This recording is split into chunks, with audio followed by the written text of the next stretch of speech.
absolutely. Nice. A little more normal, quote unquote. There are still virtual classes though. Oh, absolutely. Yes.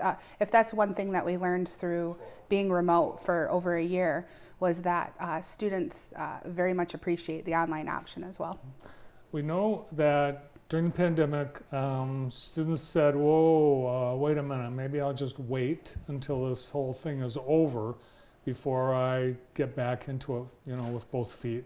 Are we starting to see students, particularly the ones that are finishing high school, want to get back into it? Yes. So in particular populations that might be a little more higher need, higher touch, maybe they have a documented disability or they have some other at-risk factors. Those are the students that did tend to pause more, so to speak, during the pandemic. So now we're excited that we have in-person offerings again. In particular, a lot of our TRIO students are able to finish their degree. We have over 20 graduates this year alone, and they just needed like 1 or 2 more classes, but they waited a few semesters until we could offer or provide that in-person option.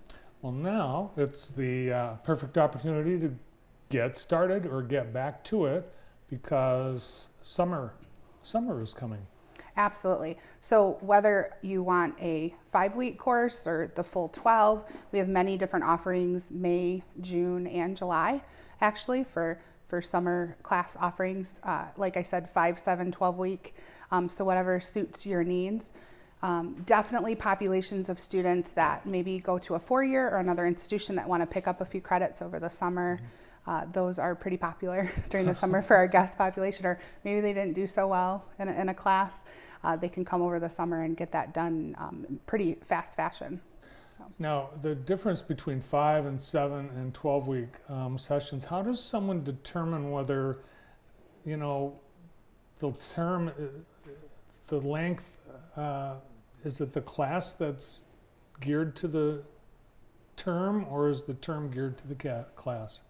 I would say a little bit of both. So even though a student might look at a term as 12 weeks in their traditional sense, the course content is still the same if they were looking at a 7-week course or a 5-week course, if that makes sense. I don't know if I'm... Actually, you push all the stuff into 5 weeks that would be in a 12-week? You just... Absolutely. You go more hours? Yes, absolutely. Yeah. Yep. And there's also usually hybrid components to that too. So the responsibility on the student outside of class is usually higher.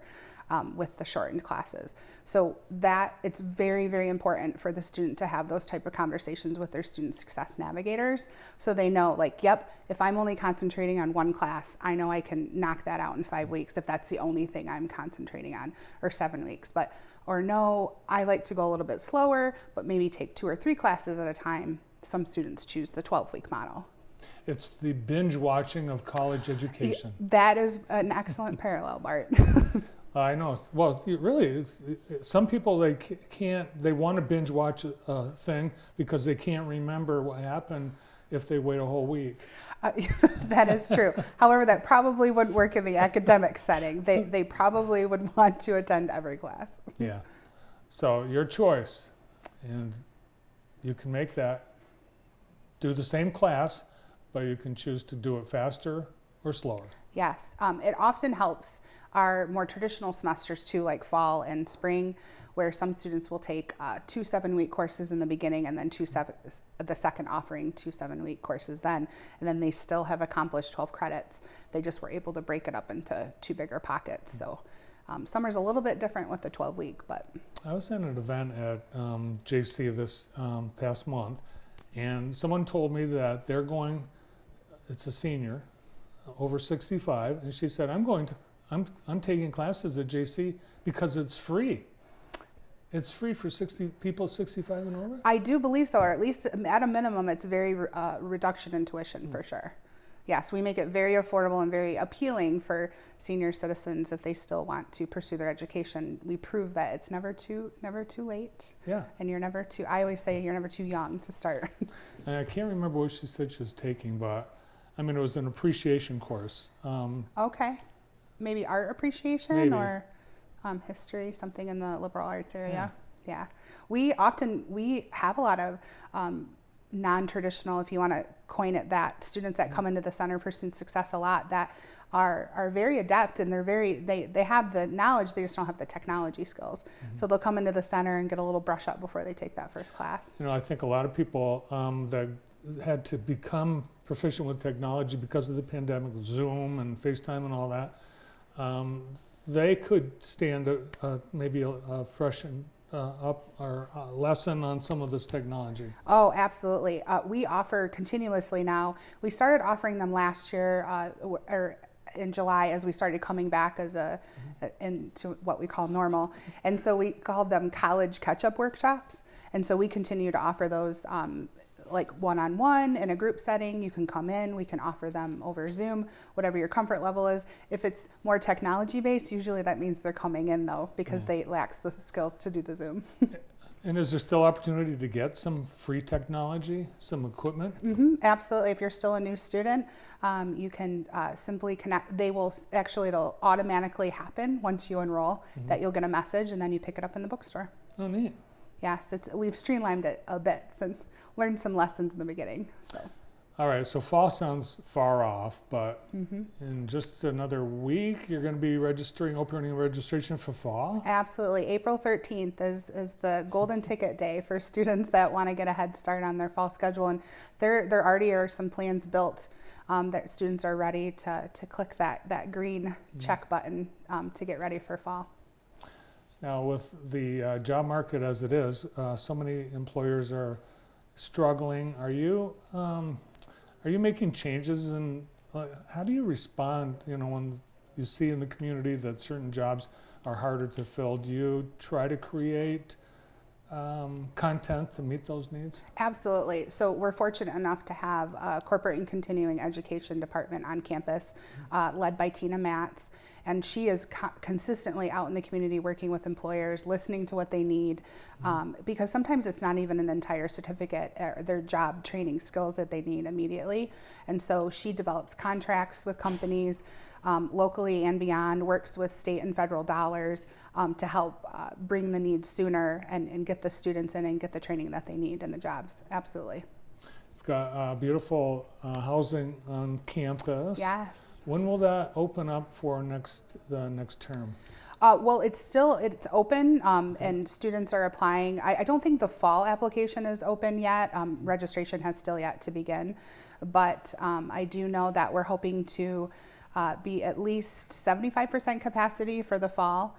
Some of the COVID regulations are lifting a little bit.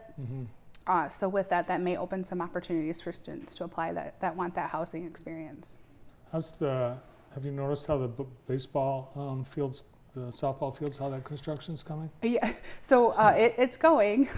It is not complete, to be fair, but I do know, I think they were able to at least open up the service road again. But yeah, the Mother Nature combined with some delays and some of the contract work have delayed it a little bit, but.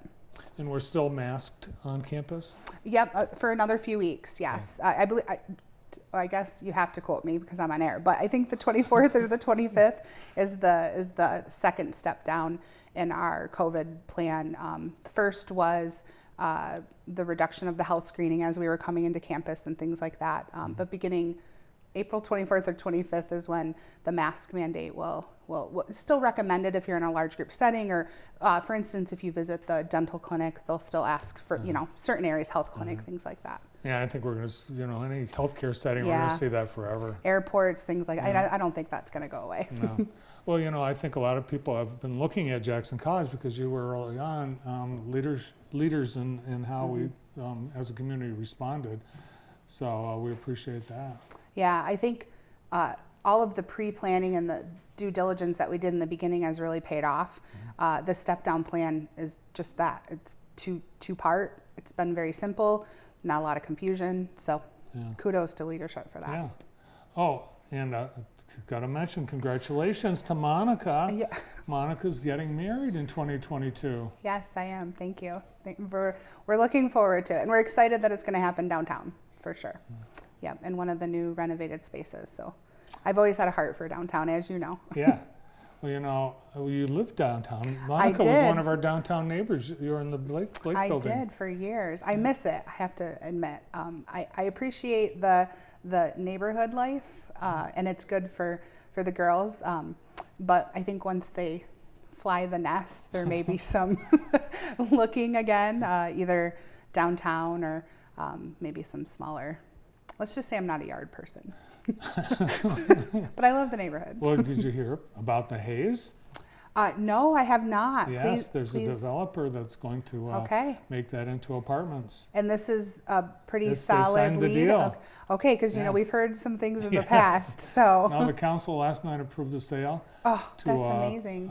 a well-respected developer that has a big, long track record, and 91 apartments are planned for the Hayes. Very, very exciting. So, yeah, I was hoping that would come to fruition when I was still downtown, but it'll be soon. yep, better late than never. All right, everything that we talked about except Monica's wedding is at jccmi.edu. Absolutely. Or admissions, yep, 8425 if they want to call. Good to see you. Thank you. Yep, thanks, Bart. Jackson College getting ready to welcome new students in for summer semester. Associate Dean of Student Services, Monica Bowman. Stay tuned. We've got lots more coming up. Again,